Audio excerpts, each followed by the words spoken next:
ఒక్కసారి కొమ్మూరి గోల్డ్ కి కాల్ చేయండి. తాకట్లో ఉన్న మీ బంగారాన్ని విడిపించి మార్కెట్ ప్రైస్ కి వాళ్ళు కొనుక్కుని మిగతా డబ్బులు మీకు ఇచ్చేస్తారు. హాయ్, వెల్కమ్ టు మనం టీవీ.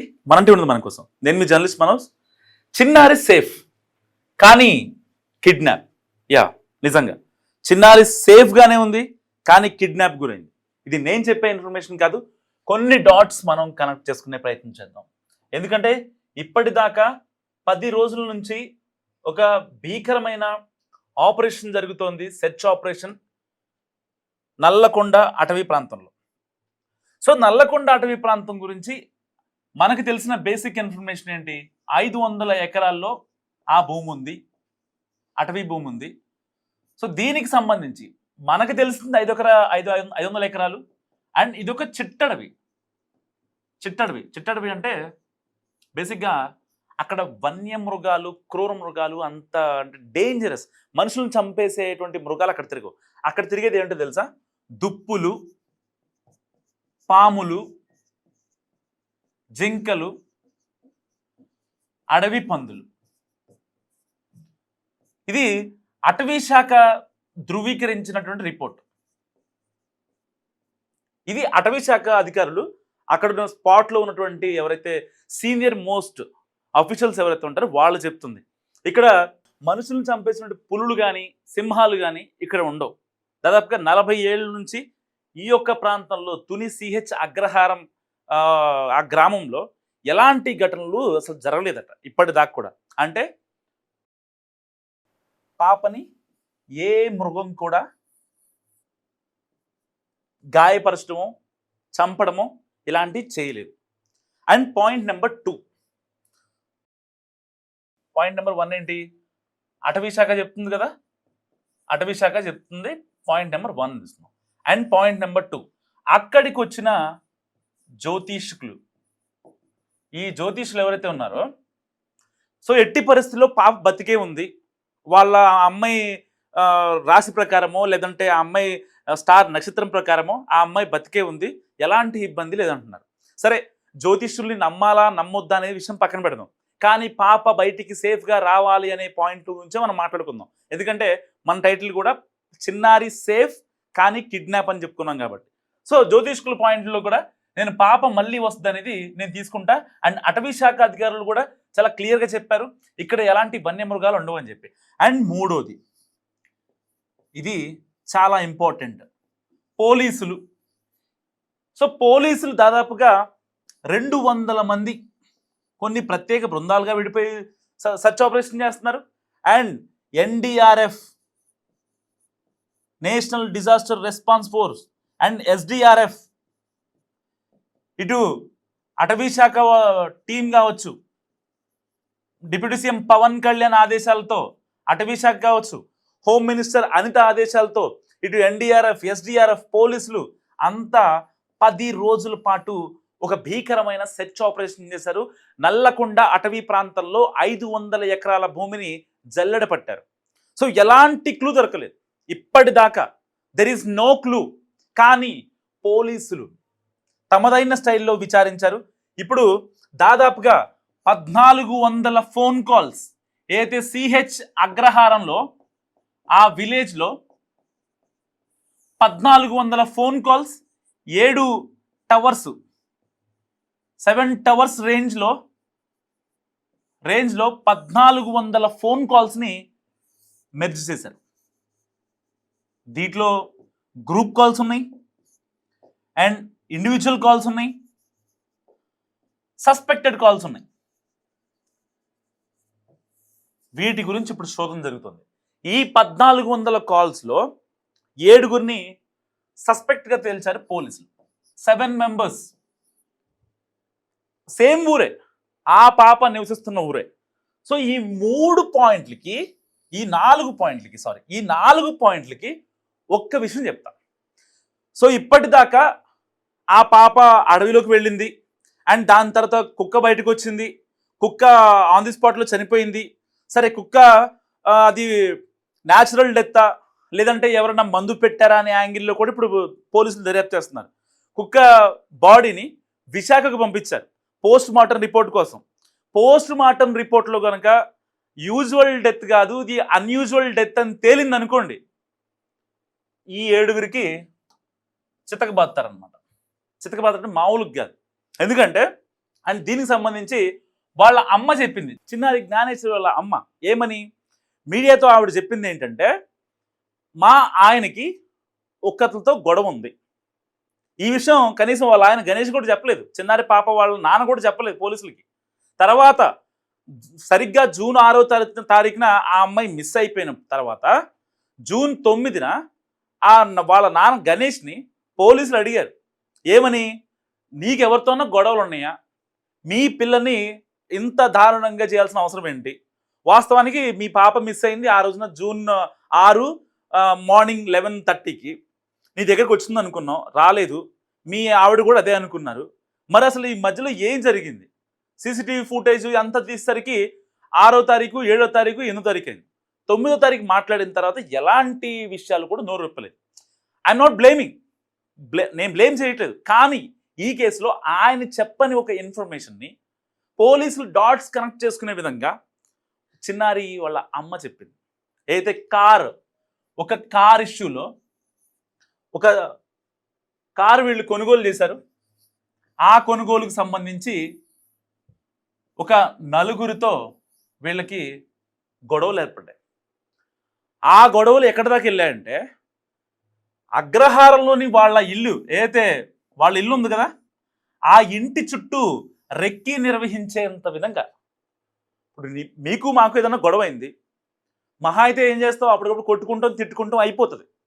కానీ నేను ఎంతలా పగబట్టానంటే, మీ ఇంటి మీద ఒక రెక్కి నిర్వహించి ఆ ఇంటికి ఎంట్రీ ఎటు ఎగ్జిట్ ఎటు, పామాయిల్ తోటలు ఎన్ని ఉన్నాయి, ఎక్కడెక్కడ ఉన్నాయి, ఇటు నుంచి వెళ్ళిపోవచ్చా, ఇటు నుంచి ఊరు కనెక్ట్ అవ్వాలా అని ఒక రెక్కి నిర్వహించుకుంటా కదా, అలాగా 4 వ్యక్తులు వచ్చి వీళ్ళ ఇంటికి రెక్కి నిర్వహించారట. సో ఆ 4 ఫోన్ కాల్కి సంబంధించిన డేటా కూడా పోలీసులు ఇప్పుడు తీస్తున్నారు. ఈ 4 ఎవరైతే పాప వాళ్ళ డాడీతో ఉన్నటువంటి గొడవకు సంబంధించిన 4 అండ్ ఊళ్ళో 1400 కాల్స్ మెచ్చేసిన తర్వాత ఏదైతే బయటకు వచ్చినటువంటి 7, 7, 4, 11 మంది. ఈ 11 మందితో ఇప్పుడు పోలీసుల ఇంట్రాగేషన్ కొనసాగబోతుంది మరి కాసేపట్లో. పాప సేఫే, పాప చచ్చిపోయిందనడానికి అసలు ఛాన్సే లేదు. పాప ఒకవేళ చనిపోతే ఈ యొక్క పామాయిల్ తోటలో అట్లీస్ట్ ఆ పిల్లకి సంబంధించిన ఆనవాళ్ళు కావచ్చు, పక్కన ఉన్నటువంటి 500 ఎకరాల ఈ చిట్టడవిలో అట్లీస్ట్ ఒక పాపని ఏదన్నా లాక్కెళ్ళింది అనుకుందాం, అనకూడదు చెప్తున్నా, లాక్కెళ్ళింది అనుకుందాం. లాక్కెళ్తే ఇప్పుడు ఆ బట్ట కావచ్చు, లేదంటే తన బ్లడ్ కావచ్చు, ఏదో ఒక క్లూ దొరకదా? ఒక్క క్లూ. ఎన్డీఆర్ఎఫ్, పోలీసులు, స్థానిక పోలీసులు, ఇంకా ఇటు రెవెన్యూ డిపార్ట్మెంటు, రాజకీయాలకు అతీతంగా చాలామంది రాజకీయ నాయకులు వస్తున్నారు. ఇటు ప్రభుత్వం సీరియస్గా తీసుకుంది, కూటమి సర్కార్, డిప్యూటీ సీఎం పవన్ కళ్యాణ్ రంగంలో దిగారు, హోంమంత్రి అనిత రంగంలో దిగారు, అందరినీ మానిటర్ చేసుకుంటున్నారు. డిస్టిక్ యంత్రాంగం మొత్తం కదిలింది. ఇంతమంది కదిలినా సరే మరి అక్కడ అడవిలో ఎందుకు ఒక్క క్లూ కూడా దొరకలేదు? లిటరల్లీ జల్లెడ పట్టేశారు అడవిని మొత్తం. అడవిలో గనక ఒకవేళ ఆ అమ్మాయికి ఏదన్నా దారుణం జరిగితే ఈ పాటికి న్యూస్ రాదా బయటికి? లేకపోతే ఎవరన్నా వాంటెడ్ కాపుతున్నారంటారా? వాంటెడ్ కాపడానికి పోలీసులకి ఎలాంటి అధికారం లేదు. అక్కడ జరిగినటువంటిది ఎట్టి పరిస్థితులు ఈవినింగ్కి హైకమాండ్కి రిపోర్ట్ చేయాల్సిందే. ఈరోజు అప్డేట్ ఇది. ఇవాళ ఇంతమందితో రెస్క్యూ ఆపరేషన్ చేసాం, ఇంతమంది ఫారెన్సిక్ టీం వచ్చారు, వీళ్ళు కనుగొన్నది ఇది, వీళ్ళు కనుగొన్నది ఇది, ఇన్ని టీంలు వెళ్తాయి. సో అన్ని దాదాపు 10 టీంలు ఉన్నాయి, 10 టీంలు వర్క్ చేస్తున్నాయి 500 ఎకరాల్లో అడవిలో. సో ఆ 10 టీంలు ఏదైతే ఇచ్చే అప్డేట్ ప్రకారం మీడియా నుంచి బయటకు వస్తుంది వార్త. మరి ఇలాంటి నేపథ్యంలో అక్కడ పాప ఉందనుకుందామా? దారులన్నీ వేళ్ళన్నీ కూడా ఏదైతే కిడ్నాప్కి సంబంధించి కనిపిస్తున్నాయి, మొత్తం వేళ్ళన్నీ కూడా కిడ్నాప్ వైపే చూపిస్తున్నాయి. మరి ఈ పాపని కిడ్నాప్ చేసింది ఎవరు? మనం 4 రోజుల క్రితం 5 రోజుల క్రితం మనం టీవీ వేదికగా ఒక వీడియో కూడా చేసాం. దాంట్లో కూడా some external force is there. ఒక ఎక్స్టర్నల్ ఫోర్స్ పని చేయకుండా ఒక పాప అడవిలోకి వెళ్ళి బయటికి మళ్ళీ తిరిగిన రోకాలకో లేకపోతే ఇన్ని రోజులు మిస్సింగో జరగదు కదా. ఒకవేళ నిజంగా పాపని ఏదన్నా అడవిలో ఏదైనా చేసుంటే ఈ పార్టికల్లో న్యూస్ తెలిసిపోయేది. అండ్ దట్టు అయితే సాటర్డే పాప వెళ్ళిన టైంలో ఆ రోజున 11:15 AM ఆ అమ్మాయి మిస్ అయింది. ఆ రోజున భీకరమైన వర్షం, మామూలు వర్షం కాదు. సరే ఆ రోజున ఆధారాలు పోయాయి అనుకుందాం, ఫారెన్సిక్ టీమ్ కానీ లేకపోతే అసలు ఎవరికి కూడా కనీసం ఒక్క క్లూ కూడా దొరకలేదు. దాని తర్వాత కుక్క బయటికి రాదు కదా. సరిగ్గా జూన్ 6వ తారీఖు రాత్రి, శనివారం రాత్రి అక్కడ తునిలో ఒక భీకరమైన వర్షం పడింది. సో దాని తర్వాత సరిగ్గా 3 రోజుల తర్వాత కుక్క మళ్ళీ ఇంటికి వచ్చింది. కుక్క మళ్ళీ ఇంటికి వచ్చి వాళ్ళ అమ్మకి, చిన్నారి జాహ్నవి వాళ్ళ అమ్మకి ఏదో చెప్పాలని ప్రయత్నం చేసింది. సరే దాన్ని డీకోడ్ చేశారా లేదా, లేకపోతే దానికి సరే మేజర్ క్లూ కుక్కే కదా. కుక్కకి ఆ పిల్లకి మంచి బాండింగ్ ఉంది ఎప్పటి నుంచో. జాహ్నవి ఏజ్ ఎంత, జస్ట్ 2.5 years అంతే. Jahnavi age 2.5 years. సో ఈ పాప ఊళ్ళోకి వెళ్ళి వాళ్ళందరితో మాట్లాడి వాళ్ళతో ఆడుకునేంత టైం ఉండదు. ఎందుకంటే వాళ్ళ అమ్మను వదిలిపెట్టి పోదు ఎక్కువ దూరం. మహా అయితే అక్కడ ఉన్నటువంటి పామాయిల్ తోటలో అక్కడక్కడ మాత్రమే ఆ పిల్ల తిరిగి, లేకపోతే అక్కడే ఆడుకొని ఆ కుక్కతో మాట్లాడుకోవడం, లేకపోతే ఆడుకోవడం, ఇదే ఇంతవరకే ఉంటుంది వాళ్ళకి. వేరే ప్రపంచం. ఈవెన్ నాకు తెలిసి వాళ్ళ అమ్మ చెప్పింది ఒక ఇంటర్వ్యూలో, కనీసం ఊళ్ళో కూడా ఈ అమ్మాయి పుట్టిన 2.5 yearsలో కనీసం ఊళ్ళో కూడా వెళ్ళిన సందర్భాలు మహా అయితే ఒక 5-6 కూడా ఉండవంట. అంటే కనీసం ఆ పిల్లకి ఎవరు కూడా తెలిసిన వాళ్ళు ఉండరు. అండ్ ఇంకో విషయం ఏంటంటే, ఈ కిడ్నాప్ విషయంలో ఎవరో సమ్ ఎక్స్టర్నల్ ఫోర్స్ ఉందైతే వాస్తవం. థర్డ్ ఫోర్స్ అయితే ఒకటి ఉంది, వాళ్ళు కిడ్నాప్ చేశారు. అండ్ అన్నోన్ పీపుల్ వచ్చే అవకాశం లేదు. అన్నోన్ పీపుల్ అయితే వచ్చే అవకాశం లేదు. ఎందుకు వచ్చే అవకాశం లేదు? జస్ట్ 2.5 years అమ్మాయి ముక్కు మొహం తెలియని వ్యక్తితో వాడు ఏదైనా ఆఫర్ చేస్తేనో, చాక్లెటో బిస్కెటో ఇంకోటి ఆఫర్ చేస్తేనో వెళ్ళే పరిస్థితి ఉండదు. ఎందుకంటే మీ ఇంట్లో కూడా చిన్నపిల్లలు ఉంటారు, మా ఇంట్లో కూడా చిన్నపిల్లలు ఉన్నారు. ఇప్పుడు మా అక్క వాళ్ళ పిల్ల ఒక అమ్మాయి ఉంది, జస్ట్ 2.5 years అమ్మాయి, 3 years ఉంటాయి, సేమ్ ఈ పాప ఏజే. టచ్ కనుక ఈ స్పర్శ అయితే ఉందో, ఎత్తుకున్న వాళ్ళు స్పర్శ అయితే ఉందో, స్పర్శ మారితే ఆ పాపకు అనుమానం వచ్చేస్తుంది. కనీసం పడుకున్న తర్వాత జో కొడదాం అనుకున్నా వాళ్ళ అమ్మ కానీ వాళ్ళ నాన్న కానీ స్పర్శ లేకపోతే ఆ పిల్ల పడుకోదు. అంటే స్పర్శ అనేది అంత ఇది. మళ్ళీ స్పర్శకే అంత ఇది ఉంటే వాళ్ళ విజిబిలిటీకి అన్నోన్ పర్సన్ అయితే అలా చూస్తూ ఉండిపోతారు. వాళ్ళు ఏం ఆఫర్ చేసినా తీసుకోరు అంత గమ్మున. సరే కనీసం ఒక 5 ఏళ్ళు 6 ఏళ్ళు అంటే తినడానికి ఆశపడ్డారు అనుకుందాం. ఆ పిల్లకి తిండి మీద కూడా ఉండదు. ఆకలేస్తేనే వాళ్ళ అమ్మ గుర్తొచ్చింది, వాళ్ళ నాన్న గుర్తొస్తాడు, వాళ్ళ అమ్మమ్మ వాళ్ళ నానమ్మ ఉంటారు. అంతే తప్ప అక్కడ వేరే వాళ్ళని చూసి వెళ్ళేంత ఆస్కారం అయితే అక్కడ లేదు. ఇప్పుడు దీనికి సంబంధించి ఇంకొక డాట్ కనెక్ట్ చేసిన ఫైనల్గా 6th డాట్. ఏదైతే జూన్ 6న ఆ అమ్మాయి తప్పిపోయిందో, జూన్ 6న ఆ అమ్మాయి తప్పిపోయిన తర్వాత జూన్ 8న ఒక గ్రామస్తుడు, వాళ్ళ ఊరికి సంబంధించి CH అగ్రహారానికి సంబంధించి ఒక గ్రామస్తుడు, నాకు ఆ అడవిలో ఆ అమ్మాయి కేక వినపడింది, ఆ అమ్మాయి ఉంటుంది, నేను చూశాను. చూస్తే ఆ పాప దగ్గర కుక్క ఉంది, ఏదైతే ఈ పెంపుడు కుక్క ఉంది. సో ఎక్కడ అది నన్ను హామ్ చేస్తుందో అని చెప్పి నేను వెళ్ళలేదు, నాకు భయం వేస్తుందని చెప్పాడు. అంటే వాస్తవం ఏంటి, ఆ కుక్కకి ఆ పాపకి ఆ కుక్క అనేది ఒక ప్రొటెక్షన్ లాంటిది. మరి అలాంటి ప్రొటెక్షన్ ఈ పిల్లని అంత దూరం తీసుకెళ్ళిపోయిందా? వెళ్ళే ఛాన్స్ లేదు.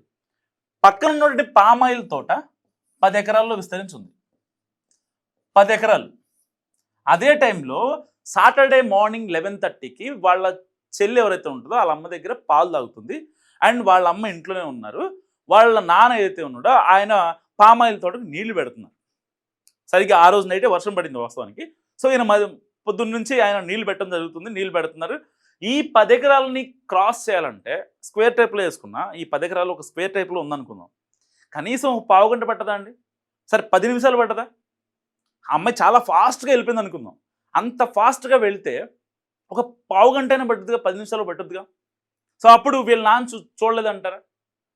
లేదు, ఒకవేళ ఆ అమ్మాయి ఈ ఏదైతే 10 ఎకరాల పాయింట్ నుంచి, ఎగ్జిట్ పాయింట్ నుంచి దండకారణ్యంలోకి వెళ్ళే లోపల ఎవరో వచ్చారు, ఆ అమ్మాయిని కిడ్నాప్ చేశారు, బయటకు వెళ్ళడం జరిగింది.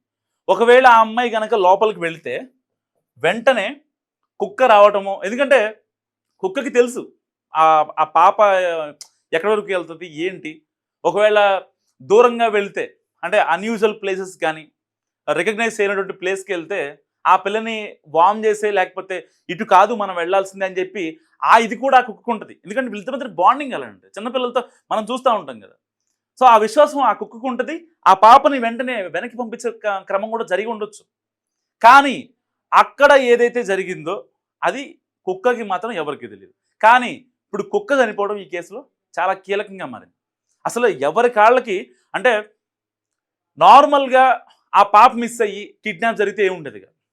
సో ఇక్కడ కిడ్నాప్ చేసిన వాళ్ళు చేసిన మిస్టేక్ ఏంటంటే పాపని కిడ్నాప్ చేయడం ఎంత పెద్ద మిస్టేకో. ఎందుకంటే దొరికేస్తే వాళ్ళని సరదాగా ఎన్కౌంటర్ చేస్తారు, అసలు దాంట్లో ఎలాంటి డౌట్ లేదు. వాళ్ళు దొరికితే పాపని కిడ్నాప్ చేసింది కనుక రెడ్ హ్యాండెడ్గా దొరికితే వాళ్ళు టెక్నికల్ ఎవిడెన్స్ దొరుకుతారు. ఏదో అంటారు కదా, దొంగతనం ఇంకోతనం ఎప్పటికీ దాగు దొరకాల్సిందే అంటారు కదా. సో పక్కా దొరుకుతారు. ఆ కిడ్నాప్ చేసిన వాళ్ళు దొరికితే మాత్రం పోలీసులు మస్ట్గా ఎన్కౌంటర్ చేస్తారు, అసలు దాంట్లో ఎలాంటి సంబంధం లేదు. అండ్ దీనికి సంబంధించి ఆ కిడ్నాప్ చేసిన వాళ్ళు ఎవరైతే ఉన్నారో వాళ్ళు చాలా పక్కాగా ప్లాన్ చేశారు.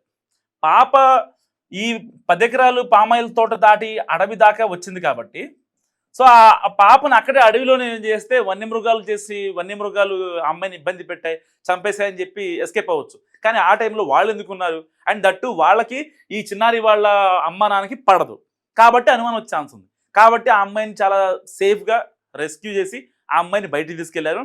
సో బయటికి తీసుకెళ్ళడం అది కూడా ఏదైతే సిహెచ్ అగ్రహారానికి సంబంధించినటువంటి ఈ యొక్క ఊరికి సంబంధించి ఈ ఎంట్రీ ఎగ్జిట్ పాయింట్స్ దగ్గర 2 సీసీ క్యామ్లు ఉంటాయి, సీసీ క్యామ్స్ ఉంటాయి. సో ఆ సీసీ క్యామ్స్కి కనిపించకుండా చాలా జాగ్రత్తగా ఆ అమ్మాయిని ఊరు దాటించేశారా, లేదంటే ఊళ్ళోనే ఉందా, ఊళ్ళో ఉండటం ఛాన్స్ లేదు, ఊరు బయటికి పంపించాలి.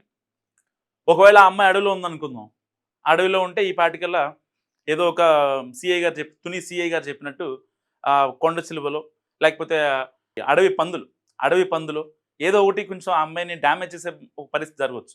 సరే పాములు కూడా ఉంటాయి కాబట్టి పాము కాటు వేయడము, అట్లీస్ట్ అనకూడదు పాము, ఇలాంటి ఏదైనా ఏది జరిగినా సరే ఆ అమ్మాయి బాడీతో అక్కడ దొరికేది కదా. సో ఇలాంటి పరిస్థితుల్లో ఆ అమ్మాయి సేఫ్. కానీ ఇప్పుడు మనం మాట్లాడుకున్నాం కదా, ఇన్ని డాట్స్ కనెక్ట్ చేసుకునే ప్రయత్నంలో అమ్మాయి చాలా సేఫ్గా ఉంది, అక్కడ ఎలాంటి డౌట్ లేదు. కానీ కిడ్నాప్ చేశారు, ఎవరు కిడ్నాప్ చేశారనేది పోలీసులు ఇప్పటికే ఒక ప్రాపర్ ఇన్ఫర్మేషన్ని వాళ్ళు తీసుకున్నారు. సో దానికి సంబంధించిన సిహెచ్ అగ్రహారానికి సంబంధించినటువంటి ఏదైతే సెల్ టవర్స్ కావచ్చు అండ్ తుని రేంజ్లో ఉన్నటువంటి సెల్ టవర్స్ కావచ్చు, 7 సెల్ టవర్ల నుంచి 1400 కాల్స్ని మెర్చేశారు. సో దీనికి సంబంధించి మరి కాసేపట్లో ఇన్ఫర్మేషన్ రానుంది. అండ్ దీంతో ఫోన్ కాల్ డేటాతో కూడా పాటుగా ఈ యొక్క కుక్క పోస్ట్ మార్టం చాలా కీలకం కానుంది. ఒకవేళ కనుక పొరపాటును కనుక కుక్క అన్యూజువల్గా చనిపోయింది అని తేలితే నిజంగా ఇక ఆ కిడ్నాప్ చేసిన వాళ్ళని దేవుడు కూడా కాపాడలేడు. సో మీరేమనుకుంటున్నారు ఈ అనాలిసిస్ గురించి? మస్తు కామెంట్ చేయండి.